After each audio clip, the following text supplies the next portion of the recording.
My name's Dennis Garlick. I'm an avid Aston Villa supporter. I'm retired. I used to be a chimney sweep.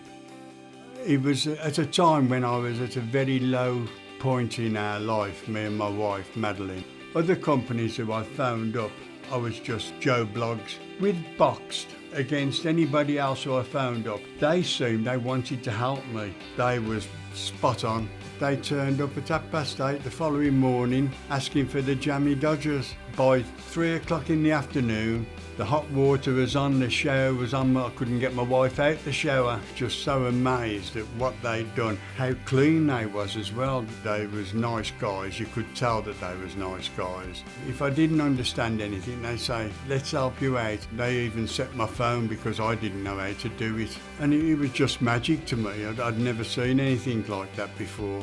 We have a caravan in Wales, and now I am able to switch my heating on at home from my mobile phone when I'm in Wales. And when I get back home, I can talk to Alexa and ask her to switch the heating on. And not only that, I can ask her what temperature I want it at. Brilliant.